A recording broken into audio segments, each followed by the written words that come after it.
Look, there was a lot of pressure by the state to get these parks reopened, so this is really being led by the state. There's ways you can reduce risk in these parks. The activity is done primarily outside. They have to think about cleaning. I've talked to a number of these companies that run these parks, and I think there's things they can do, including trying to screen their own employees better and test their own employees.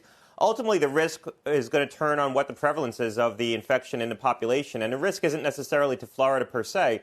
They're bringing together large groups of people from out of state, congregating them, and then they're dispersing. So the risk is just going to be generally to the nation and how high the prevalence is. We see the prevalence coming down, so the risk is being reduced. And I think activities done primarily outside, like many of these parks are lower risk activities. I think the hot, humid weather down in Florida does contribute to declines in spread. So there are things that mitigate the potential for spread here. But as we reopen these activities, there's going to be some risk and there's going to be some additional spread as a consequence. The parks also have the capacity to, clean shared surfaces, use UV light on rides, things like that, things that can reduce spread. And I know they're thinking about all those technologies. Cases are still on the rise, especially throughout parts of the South. How concerning is that as we are reopening more states? Well, I think what's concerning is looking at hospitalizations. So hospitalizations were coming down for 2 solid weeks. And now when you look at the data over the last week, you see at best it's flattened out, but there might be a slight uptick. And you do see certain states where you see a rise in hospitalizations. Alabama, North Carolina are 2 states. Mississippi shows an increase. There's an increased cases in Texas. Georgia showed an increase in the last couple of days. We expected cases to go up as a consequence of a relaxation of the social distancing and the mitigation steps we took. I think we need to look at this data very closely and make sure these increases don't continue in that direction. But we expected some increase, so this isn't surprising, and this was about the time that you'd start to see it. What we really need to be focused on is hospitalizations. Unfortunately, only about 60% of states report that data, so not all states report it.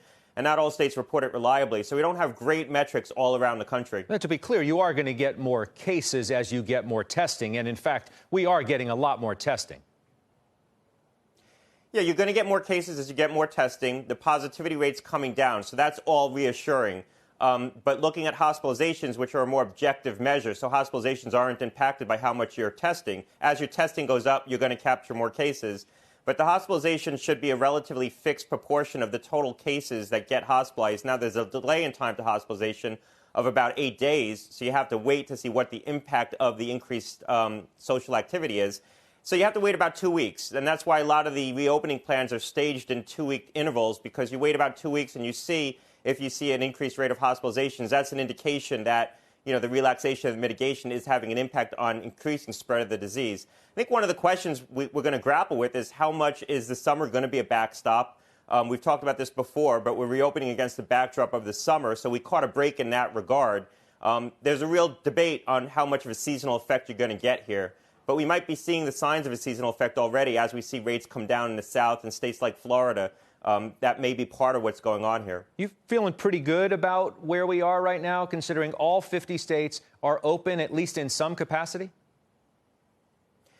I'm feeling good for the most part. The states are taking a responsible, staged approach. Most of the states, or many of the states, particularly here in the Northeast. And we're seeing rates come down. We're seeing hospitalizations flatten out. I mean, the last week we've seen this small bump up nationally, so that is concerning.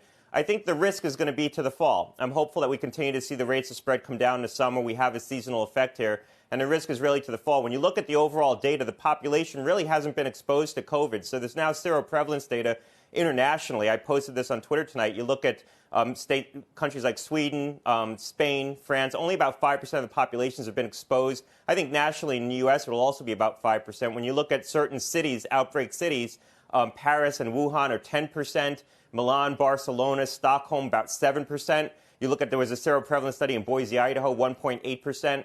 So the population remains vulnerable, and we could have a second wave in the fall if we're not careful coming off this summer. But I'm hopeful that the reopening will be successful as we continue into the summer months, and then the risk is really to the fall.